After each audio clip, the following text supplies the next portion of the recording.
Minds, கத்திரிக்காயா பீஸாலே அப்படின்னு ஒரு shocking add பார்த்துருப்போம். அதே ஷாக்கிங் தாங்க எனக்கு ஹனி கேக்கா கிசான் ஜாம்லியா அப்படின்ட்டு. ஏன்னா எனக்கு கிசான் ஜாம்னா சுத்தமாக பிடிக்காது, புளிப்பாக இருக்கும்.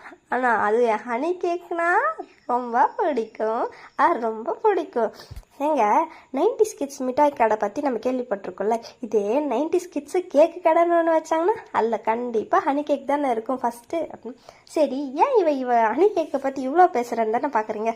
ஒன்றும் இல்லைங்க, இன்னைக்கான ஆர்டரு ஹனி கேக் பற்றி தான். இந்த ஆர்டரு தானாக வந்ததில்லை, நானாக எடுத்துக்கிட்டது. அதாவது கஸ்டமர் லாஸ்ட் மினிட்ல வந்து எனக்கு கேக்கு வேணும் இன்னைக்கு பர்த்டேக்கு ஆர்டர் பண்ணணும் அப்படின்னு சொன்னாங்க. ஐயா ஒன்றுமே இல்லைங்க ஐயா அப்படின்னு சொல்கிறதுக்கு மனசு இல்லாமல், சரி ஓகே ப்ரௌனி வேணுமா ஹனி கேக் வேணுமான்னு கேட்டதுக்கு ஹனி கேக்கே போதுன்னு சொல்லிட்டாங்க. சரி ஓகே அப்படின்னு சொல்லிட்டு இந்த